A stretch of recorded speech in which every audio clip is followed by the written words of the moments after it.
Kumusta mga kabahay? Wala tayong upload nito mga nakaraang araw, gawa ng wala tayong wifi dito sa bahay na nilipatan. Pero kahapon, na-install na yung ating wifi, kaya gusto natin magpasalamat dun sa mga nag-assist sa atin. Kaya shoutout sa Mako Marketing, lalo-lalo na kila Ma'am Ina at saka kila Sir Erwin ng Mako Marketing. Tsaka shoutout din kay The Best Lutong Kapampangan. Check nyo po yung kanyang YouTube channel at pakisubscribe na rin para sa kanyang mga recipe. So, kung matatandaan nyo itong wall sa likod ko, dito tayo gumawa ng tutorial about sa kung paano mag-skim coat. At maraming nagtatanong doon hanggang ngayon, active yung comment section.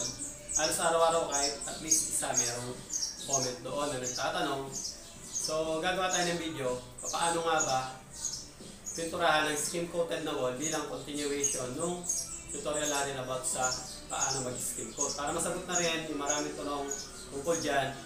Pero hindi lang ito basta tungkol sa kung paano magpintura, ay tuturo ko rin sa inyo yung technique kung paano may iwasan yung pag-angat o pagbabakbak yung pintura sa skim coated na wall. Dahil marami na rin naka-experience niyan at hindi, ituturo sa inyo mamaya kung anong dahilan nun.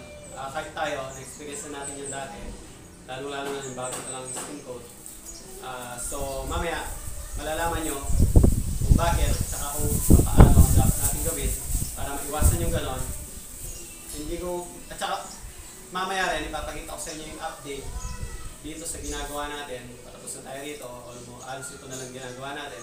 Linking, nilalagyan na lang natin ng linya ng electrical.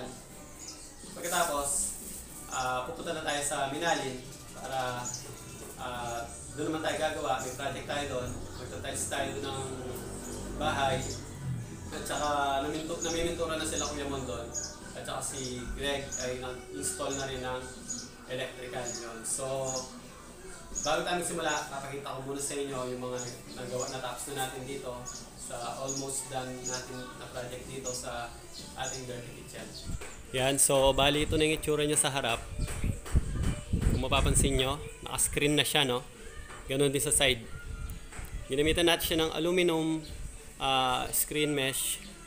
Yan, tapos ginamit natin pang ipit yung 1/2 by 2 na kiln dry o S4S. Tapos ginamitan natin ng black screw o ng gypsum screw for metal self-stopping screw para pang mount dyan. Tapos, kung mapapansin nyo yun, na dating hollow block, nung bago tayo nag-tiles, ay nakapalitada na at nakanto na rin. Ganun din na skim coatan na rin yan. Pating ilalim. Tsaka yun, nakantuhan na yun, napalitadahan na.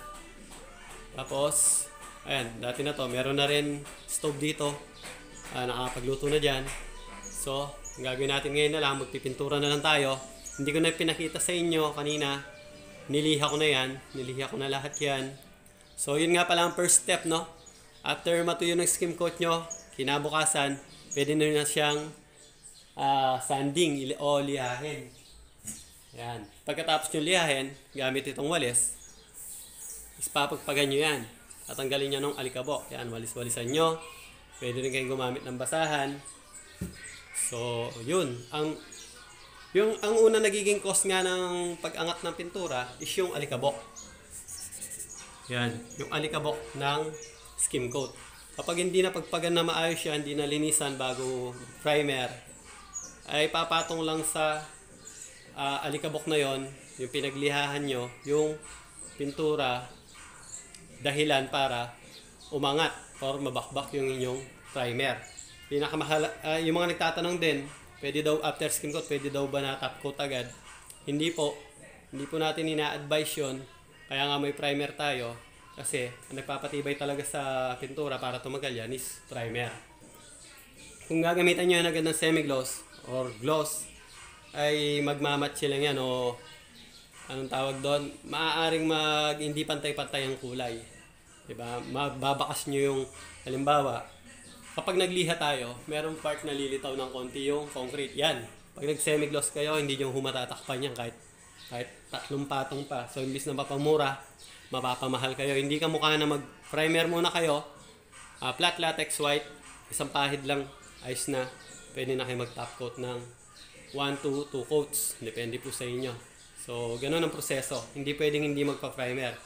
May nagtatanong din kung pwede din bang, yung iba kasi gusto nila industrial type, yung wall nila is parang bare concrete lang, o parang ganyan, nakapalitada. Pero siyempre, wala yung mga crack-crack na yan, at saka yung mga hindi pantay-pantay na kulay. Ang gusto nilang gamitin is gray. Merong skim coat na ultra fine o super fino na kulay gray. Tinatanong nila kung pwede nilang ipahid yon at liyahin. After nun is yun na yung finish. Pwede po yun. Actually, nagawa na po namin yon. Kami nila Kuya Mon sa mga industrial finish na bahay. Lalo na sa mga isang part lang. Maganda yon. Yung kunyari isang part lang ng room o ng living room. Yun yung gagamitin parang pinaka-accent wall lang. Pwede po yun. Pwede nyo rin yung ni-top coat. Kasi sabi, mayroon din nagtanong kung pwede, after ba ng skim coat, pwede i-top coat ng acrylic emulsion. Pwede rin po yun. Kung gusto niya na medyo may konting kintab. Pero kung gusto niya ng flat lang, hindi nyo nagagalawin yan yung gray. Pwede na yun. So, papakita ko naman sa inyo. So, ito nga pala, explain ko lang, no?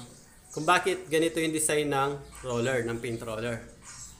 Kasi dati ako iniisip ko rin kung bakit eh. Pero wala naman nagsabi sa akin ito na naisip ko lang siya. Kung bakit dito lang siya mayroong brace. Naisip ko dati pwede naman dalawa dito para mas maganda yon.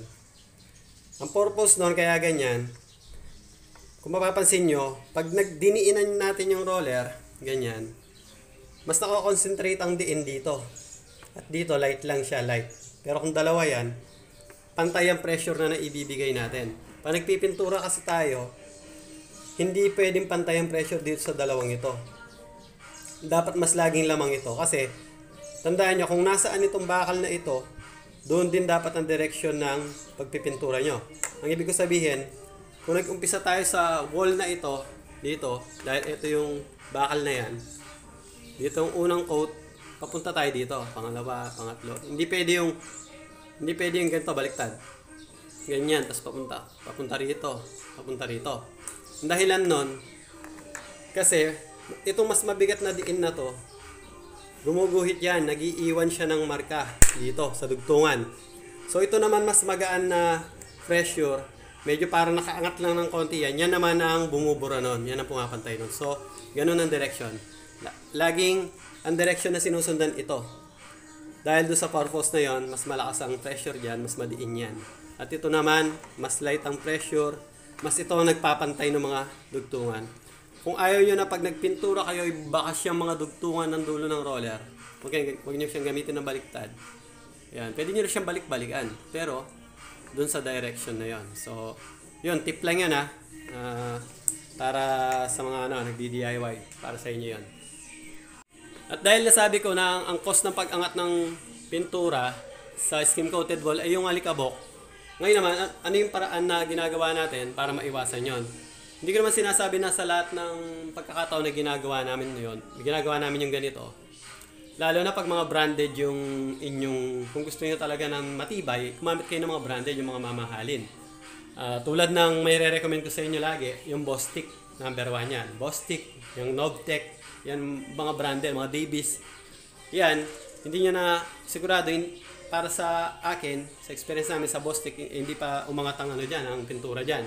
Kahit pagpag lang pwede. Pero kung medyo mumurahin yung skim coat nyo, alam nyo yun, parang kulong sila sa modified na polymer na which is yun yung pinaka-binding niya. Nagbabind sa kanya para pinaka-pandikit niya. Parang medyo kulang yung timpla. Mapapansin nyo yun pagka hindi, ang kagandahan ng ang magandang skim coat, yung magandang klase, hindi mo siya kaya lihain sa kamay mo. Ibig sabihin, pag ginasgas mo siya sa kamay mo, wala naman sumasama.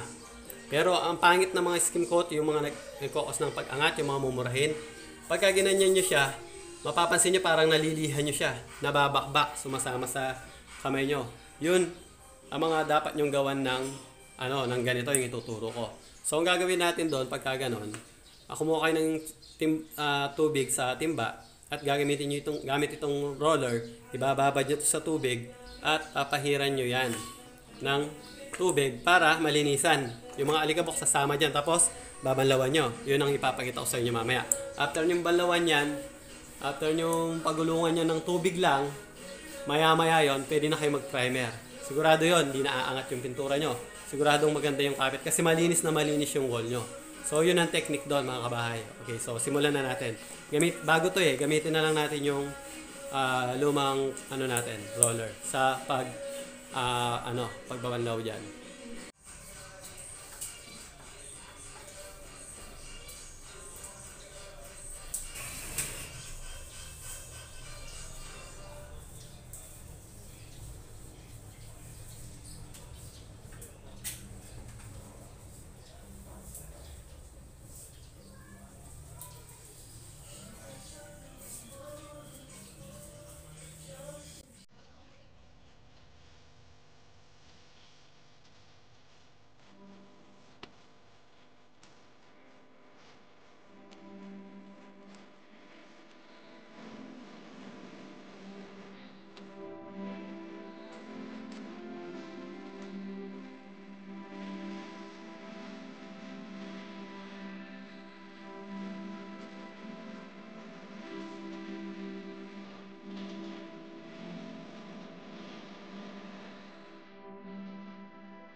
So ayan no, na ano na natin siya no.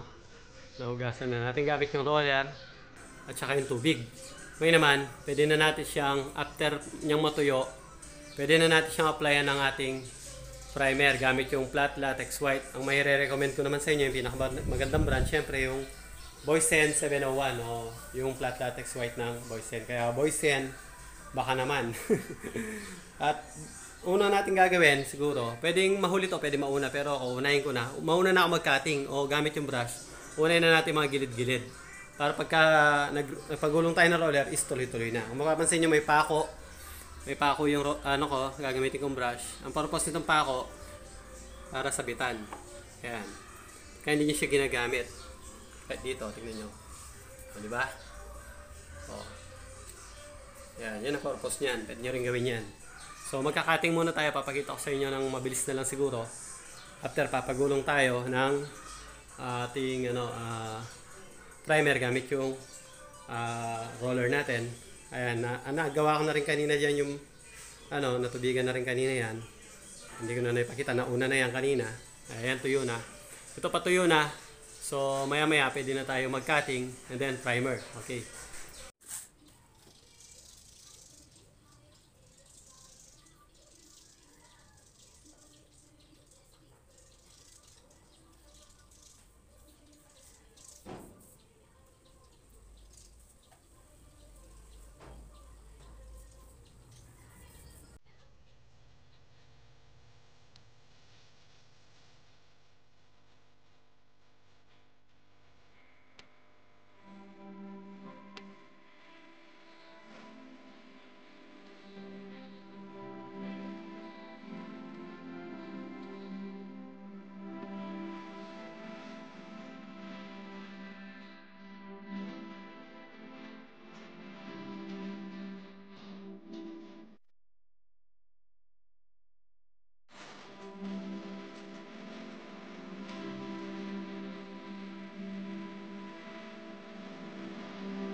So ayan, natapos na natin mga kabahay, no?